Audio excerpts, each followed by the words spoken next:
About 2 weeks ago, Tish and I were making some visits and stops, and we were in her vehicle, and I had the key to her car in my pocket, which the key to her car is just, this fob. It's not really a key, and, has the electronic start button. But she also had her keys in her purse. Well, I got home and realized that key's missing. And we called up someone we had been at their house. The next morning I came out here and we'd come to this building and it was at the office, and I walked those areas because I was looking, I wanted to find it. Because you see, when I called up to try to find out how much it cost to replace this thing, $300 was the cheapest. And it could go up to $500 if you went to a dealer or more. I really valued that thing when I found out how much it cost.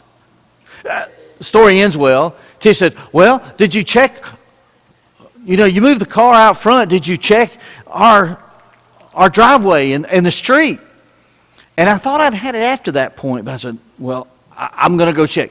Found it laying there in the driveway. So glad I hadn't run over it.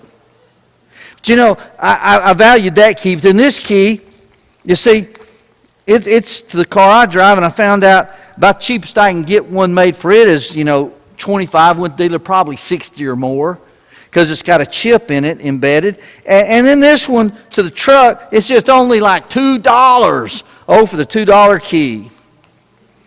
But sometimes when we realize the value, the cost, it's when it really means more to us. Someone, they go through their life, have the good health, they abuse their body, then they get bad health, and then their health really means something to them. Well, what about, let's bring it now to the level of your soul. You think, well, I've got time. Death's not going to come to me. I'm young. Do we read in Matthew 16, beginning in verse 24. Then Jesus told his disciples, if anyone would come after me, let him deny himself, take up his cross and follow me. For whoever would save his life will lose it. Whoever will lose his life for my sake will find it. Now verse 26. For what will it profit a man if he gains the whole world and forfeits or loses his soul? Or what shall a man give in exchange or return for his soul? He mentioned here the idea of gains the whole world. I think he's talking here about kind of the physical, financial things. You realize that we have literally now a person in the world who's very close to being the first trillionaire? I can't comprehend that. I can't at all comprehend that. Close to being a trillionaire. And so he has it all. But if he loses his soul, I can promise you this. All that he had in this world means nothing to him.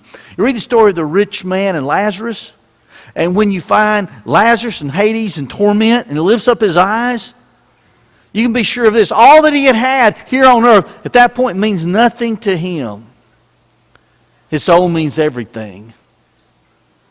And I hope we'd realize the value of our soul, so we don't abuse our soul. We don't develop habits that harden, as it were, our soul. That we don't give our soul over to Satan and his service, cheating our Lord out of the service that we should give him. Oh, by the way, what would you give in exchange for your soul? Kind of like, what's your price? What's your price? I hope that you value your soul so much. There is no price. You can't be bought. That even if it were the whole world, you give it up so that your soul would be saved in the end. If we could assist you tonight in your obedience, if there's a need with faith, you've turned from your sin, we would give you this opportunity to confess your faith And then we would be so glad to assist you in baptizing you for the forgiveness of sins. If there's need for prayer, we'd be glad to pray for you. If you need to come, please come as we stand and sing.